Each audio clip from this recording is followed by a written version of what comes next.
Yo me voy para el living del programa porque vamos a hablar sobre que la Facultad de Educación ha incluido el lenguaje inclusivo. Por eso me encuentro con Marta Abate, directora del Instituto de Educación, Sexualidad y Derechos de la Facultad de Educación de la UNCUYO. Y muchísimas gracias por estar, Marta. Gracias por la invitación.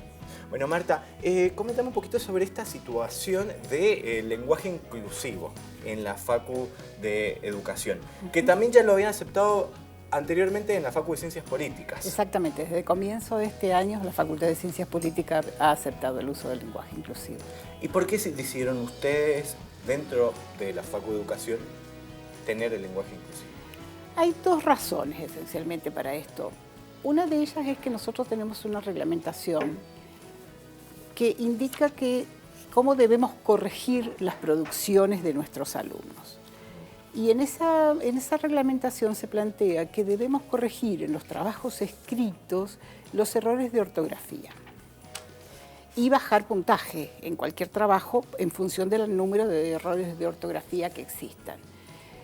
Entonces, desde tiempos recientes, un año o dos, que se fue imponiendo paulatinamente el tema del uso inclusivo con diferentes alternativas, porque empezamos con el as y os, para después posteriormente empezar a pensar que había que ampliarlo un poco más y se empezó a usar la arroba, después la X y últimamente más frecuentemente la E. Esa situación a nosotros nos pone frente a una problemática, que es que cuando entonces corrijo el trabajo de un alumno que decida, que elija usar alguna de estas tres alternativas, tengo que penalizarlo. Y entonces esa fue una de las razones. Seguir penalizando por el uso del lenguaje inclusivo, es decir, ¿cuáles son los fundamentos del uso del lenguaje inclusivo? Y básicamente los fundamentos son que en realidad el lenguaje inclusivo hace referencia a estas dos únicas alternativas de tipo binaria, de que las personas nos organizamos en términos de hombre-mujer, masculino-femenino. Y en los últimos tiempos, con el avance de derechos, de reclamos de minorías y demás, ha empezado a visualizarse y hemos tenido que empezar a aceptar que existen otras realidades muchísimo más amplias que esta situación binaria. Visibilización. Exactamente, visibilizar a otras identidades de género que no podemos encuadrar dentro de lo masculino-femenino, hombre-mujer. ¿El alumnado pedía de la Facultad de Educación? No mayoritariamente, pero empezó a aparecer desde hace un tiempo situaciones de alumnos con identidades no incluidas dentro de estas dos alternativas. Empezamos a trabajar mucho, cursos, talleres, en función de, por ejemplo, yo soy responsable en este instituto de toda una temática que tiene que ver con la ESI, con la educación sexual integral, desde el año 2006, y fueron apareciendo y increyendo incluso con el tiempo la necesidad de que visualicemos y veamos otras realidades con respecto a las identidades de género y demás, y los alumnos que van llegando año tras año tienen cada vez más claro y mejor conocimiento de esto. ¿Y qué pasa con esos alumnos que no se encuentran dentro de la categoría binaria hombre y mujer? Que son futuros profesionales que están estudiando en la Facultad de Educación. ¿Qué va a pasar después que se reciban? Porque hay muchas instituciones que no van a dejar utilizar el lenguaje inclusivo. Porque ha pasado con una maestra en Junín, por ejemplo. Exacto, hace muy poco tiempo. Es muy difícil que yo te pueda contestar qué es lo que va a pasar. Yo lo que vislumbro en función de la tendencia que venimos viendo en los últimos tiempos y cada vez más aceleradamente, el lenguaje inclusivo va a ir imponiéndose paulatinamente. Los derechos van ampliándose, cada vez más cantidad de gente que estuvo relegada o discriminada reclama por y va siendo reconocida y va siendo visualizada socialmente. Por ende, el lenguaje, que es la vía por excelencia por la que nos comunicamos, gestionamos y tramitamos las relaciones entre nosotros, tiene que expresarlo de alguna manera. ¿Qué va a pasar exactamente con sus situaciones a posterior cuando sean docentes? No lo podemos decir nosotros. De momento nosotros nos ocupamos de lo que ocurre al interior de la facultad. Porque en realidad el lenguaje inclusivo es muy polémico. Abre las aguas en la provincia de Mendoza y en toda la República Argentina. Lo que sí, que no estoy a favor, no estoy a favor. Porque y en otras partes del mundo también. También, por supuesto, pero ahora nos centramos aquí en la provincia porque son futuros docentes. Sí. Exactamente. Que van a salir al campo profesional. Exactamente. Y por ahí, pensando como papá o mamá, es cuestionable decir, ¿por qué le están enseñando o están aceptando el lenguaje inclusivo en educación? Y obviamente un papá o una mamá va a pensar, pero este docente que, bueno, estudió en la facultad de educación puede llegar a salir o utilizar el lenguaje inclusivo en una materia o el dictado de clases. A lo que voy, porque está muy polarizada la situación. Sí, también está el miedo ese. Sí, es verdad. En realidad lo que nosotros hemos solicitado y que el Consejo Directivo ha aprobado es que quien desee usarlo en el interior de nuestra facultad, de momento, puede utilizarlo, no obliga a nadie. Fuera de la facultad y para cualquier otra actividad que tengamos que llevar a cabo cada uno de nosotros, tendremos que ir viendo cuáles son las posibilidades y los ajustes que tendremos que hacer. En el caso de tu pregunta acerca de los padres y sus posibles reclamos al respecto, yo creo que hay que entender y hay que explicar en esto que se trata de ampliar derechos, se trata de que todos tengan opciones, que todos tengamos posibilidades de ser visualizados, reconocidos, nombrados como necesitamos o deseamos ser nombrados, y que eso en definitiva constituye derecho para todos, todas, todes. Por supuesto, la visibilización, como hablábamos recién, Marta, de estas personas que no se encuadran, y que no se tienen que encuadrar ni encasillar. No tienen por qué encuadrarse forzosamente y que históricamente han debido hacerlo.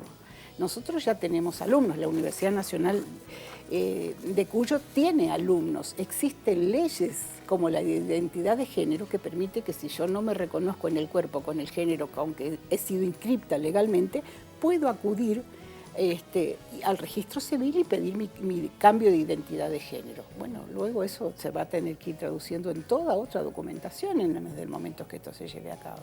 Marta, me encanta estar hablando con vos aquí en el living. Y sigo con Marta aquí en el living hablando sobre el lenguaje inclusivo y hay algunas cuestiones que estaría bueno tocarlas y hablarlas. Sobre, por ejemplo, Marta, el tema de que se ha relegado mucho a la mujer en mucho tiempo. Y sigue aún. Y sigue aún. Utilizar el todos para nombrar hombre y mujer en la forma binaria. Imagínate a las personas que no se incluyen en ninguna de las dos alternativas. Sí, esa es otra de las cuestiones que agregar a lo que dijimos en el bloque anterior. En realidad, el que hegemónicamente se utiliza en el lenguaje es el masculino, el todos. El masculino siempre, vos pensás que si acá simplemente en una reunión somos todas mujeres y hay un solo varón y nosotros decimos todos nosotros vamos a tomar un café, está bien. Ahora, si dijéramos todas nosotras, porque mayoritariamente somos mujeres, el varón se va a sentir excluido. Reclamaría inmediatamente. Mientras que las mujeres, aún siendo mayoría, porque por allí que hay un solo varón, se dice, debemos decir, por costumbre, debemos decir todos nosotros, y las mujeres no reclamamos eso. Hasta ahora que empieza a visualizarse esta situación, a extenderse socialmente, a comprenderse, aceptados por uno y no aceptados por otros, pero entenderse esa situación siempre secundaria en relación a las mujeres, ¿no? Hay muchas escrituras, religiones que utilizan la palabra hombres para referirse a hombres. A la ciencia. La ciencia. Es más, la categoría hombre es genérica para incluirnos a todos. Sin embargo, la categoría hombre refiere al masculino, al varón, al macho.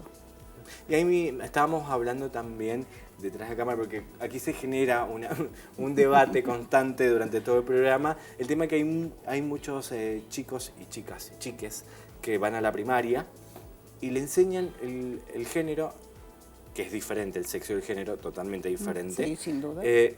Solamente el masculino y el femenino. No enseñan o no hablan sobre la intersexualidad. Y no, porque socialmente, salvo en estos muy recientes tiempos que hemos empezado a visualizar y a admitir que muchísima gente no puede incluirse en alguna de las dos alternativas, entonces lo que está regulado en la educación, en el trato social, en las escrituras científicas, en las religiosas y demás, está regulado en términos de esta alternativa binaria, macho, hembra, varón, mujer, femenino, masculino. Pero la realidad es que existen una enorme cantidad de personas en el mundo que no se pueden incluir en estas dos alternativas, aun cuando su cuerpo dijera se corresponde con macho o hembra. Claro, la sexo. identidad de género a posterior puede no coincidir con ellas. Hablemos un poquito sobre el Instituto de Educación, Sexualidad y Derechos, del cual sos directora. Sí. El instituto es de creación muy reciente, está aprobado por el Consejo Directivo de la Facultad desde el mes de octubre, pero es el resultado de un proceso de trabajo muy largo, porque en realidad nosotros iniciamos un proyecto de investigación dentro de la facultad, y digo nosotros porque somos un equipo de gente, más allá de que ahora en este momento yo sea la cara visible. En el año 2005, 2006... Serían nosotros, es verdad, porque en realidad los más grandes con más razón tenemos automatizado una forma del lenguaje que inconscientemente nos sale así, digamos. Los chicos más jóvenes y los niños prácticamente son los que nos van a reemplazar y seguramente ya lo van a utilizar de otro modo. Bueno, en aquel momento, 2005-2006, se sancionó la ley 26150 que establece como obligatoria la educación sexual integral en todos los niveles y modalidades del sistema educativo. Yo soy docente de la facultad, soy psicóloga y soy docente de la asignatura Psicología del Desarrollo. Eso para nosotros específicamente, más allá que en la facultad somos mayoritariamente mujeres, significaba todo un desafío, es decir, para que los docentes que egresan de nuestra facultad estén capacitados para brindar educación en sexualidad, los tenemos que formar y capacitar. Entonces, desde ese momento, que implica 13, 14, casi 15 años atrás, iniciamos una serie de procesos de investigación, de jornadas, de difusión, de capacitaciones, de transferencias y demás, que paulatinamente fue llevando hasta este momento, digamos, en el cual ya se volvía como casi imprescindible, bastante necesario, la generación de un espacio específico, un órgano específico dentro de la facultad dedicada al estudio y al trabajo de esto, y que reuniera a gente del interior de la facultad, del interior de la universidad y de fuera de ellas también, personas interesadas en estas temáticas que tuvieran que ver con la educación, con la sexualidad y con los derechos. Y tan importante y tantos años postergado esa materia, ¿no?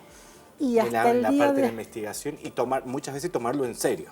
Y hacerlo en serio, tomarlo en serio, hacerlo en serio, difundirlo, bancarse todas las polémicas que esto genera. Pero bueno, creo que hemos avanzado bastante desde aquel momento que nosotros iniciamos dando algunos pasitos sin saber muy bien ni siquiera hacia dónde íbamos, digamos. Pero en este momento ya llegamos a un punto en el cual estamos como bastante capacitados y sólidos y demás como para generar un espacio al interior de la propia institución que tenga por objetivo dedicarse a estas temáticas e incluso de convocar a otros por fuera de la propia institución. Tal es así que cuando difundimos la existencia del instituto y llamamos a asociarse, en el transcurso de 10 días, 12 días, tuvimos casi 150 inscriptos. Marta, un gusto conversar con vos. Bueno, y no es solamente una letra. No es una E, sí, es la visibilización de muchísimas personas. Parece una pequeña letra y que por allí se discute como si fuera que estamos arruinando el lenguaje, si la lengua española. En realidad es una letra que está refiriendo al derecho de muchísimas personas. Muchísimas gracias, Marta. No, gracias a ustedes por difundir esto, básicamente. Y nosotros nos vamos con nuestro artista de hoy, Ariel Sedevich, que nos visita en Atardecidos. Quédate en Señalú, que enseguida volvemos.